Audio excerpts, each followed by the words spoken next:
وہاں پر بھی پیچھے کر دیا گیا تو دوستو وہاں پر کوئی اور جگہ نہیں ملے گی، کوئی اور سفارشی نہیں ملے گا۔ آج نبی علیہ السلام کے دین پر اصلی صورت میں عمل کرنے سے کل قیامت کے دن ہمیں نبی علیہ السلام کی سفارش بھی ملے گی، نبی علیہ السلام کا ساتھ بھی ملے گا۔ اور اسی طرح میں عرض یہ کر دوں کہ آج میرے دوستو ہمارے معاشرے کے اندر، ہمارے عرف کے اندر اس رات کے اندر کئی طرح کی رسمیں داخل کر دی گئی ہیں۔ اس رات میں مٹھائیاں تقسیم کی جا رہی ہیں، میٹھی چیزیں بنائی جا رہی ہیں، حلوہ اور طرح کی ڈشیں بنائی جا رہی ہیں۔ میرے دوستو اس رات کا ثبوت نبی علیہ السلام کی زندگی میں بھی ہے، صحابہ کی زندگی میں بھی ہے، ائمہ کرام تابعین بزرگوں کی زندگی میں بھی ہے، لیکن یہ جو آج ہمارے عرف میں آ چکا ہے، یہ کھانے پکانے کا سسٹم، اس کے علاوہ کھانے پینے کی چیزیں، طرح کی ڈشیں تیار کی جا رہی ہیں اور مہمانوں کو جمع کیا جا رہا ہے، تو یاد رکھیں ان ساری طرح کی رسمیں شامل کر لی ہیں، ان کا دین سے دور تک کبھی تعلق نہیں ہے۔ نبی علیہ السلام نے یہ کام نہیں کیے، صحابہ نے نہیں کیے۔ آج جو بندہ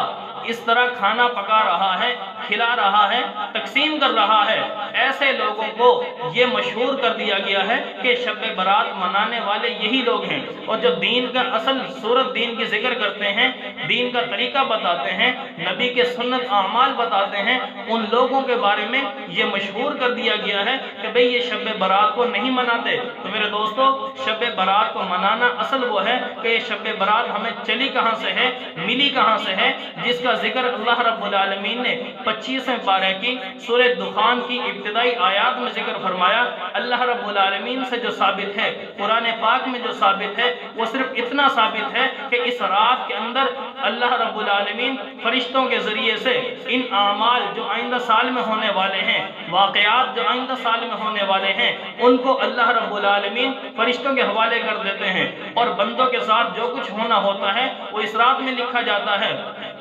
تو نبی علیہ السلام کی تعلیم سے ہمیں یہ بات سمجھ میں آئی کہ اس رات کے اندر انسان کا یہ تک اتنا لکھ دیا جاتا ہے کہ کس نے زندہ رہنا ہے، کس نے مرنا ہے، کس نے کتنا رزق کھانا ہے، سب لکھ دیا جاتا ہے۔ حتیٰ کہ پیارے آقا صلی اللہ علیہ وسلم سے یہ ثابت ہے، علامہ بغوی رحمۃ اللہ علیہ نے